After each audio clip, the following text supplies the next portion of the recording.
Akakiiko akavunaanyizibwa kugaba emirimu gya gavumenti aka Public Service Commission keteeseteese okugezesa abaasaba emirimu gya gavumenti ku bbalaza eya wiiki ejja. Akakiiko kano kaalanga emirimu gy'abakozi 218 kyokka ng'emirimu gino giri mu bitongole bya gavumenti ebitali bimu kyokka abantu abali eyo mu mitwalo 3,182 be baagisaba.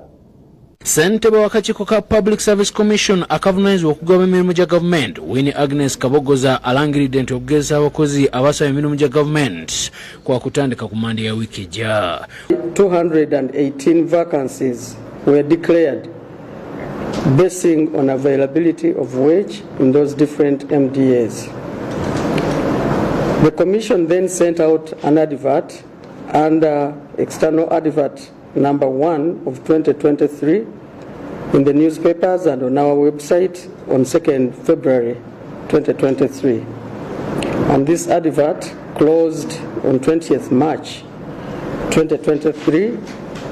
Then we proceeded with the shortlisting process. Omuwandiisi asookerwako Under Secretary mu kakiiko kano Semogere Mugalula agambye nti abaasaba emirimu baali 3,482 kyokka nga baagalako abakozi 218 bokka.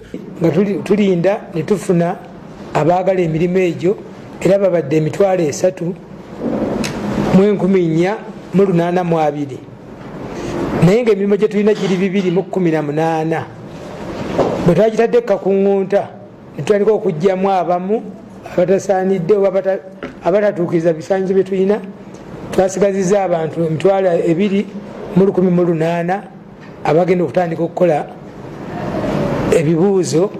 Ono ategeeza nti abasunsuddwa bali 2,100 nga bakutandika okubuuzibwa ku Mande ya wiiki ejja ku ttendekero Makerere. Obukadde 3 ze zikozeseddwa mu nteekateeka eno okuviira ddala mu kulanga emirimu gino okutuuka okugigaba. Nakugenda tutwalako miliyoni eziwera 3 okuva okutandika mpaka lwe guggwa.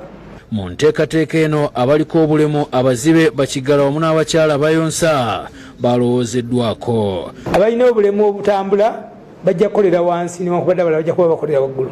Tubaleddewo enteekateeka mu Makerere abajja kukolera ku mwaliiro oguli wansi nga tugwetaaga kulinnya madaala.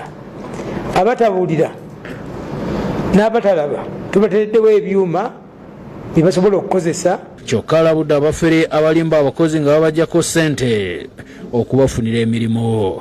Naye ate waliwo n'abazadde n'abaasaba abatandise okutuukirira abakozi b'ekitongole kyaffe nga babasaba babasendasenda n'ebirabo. Judith Nalugwa yakusakidde eggulu lino.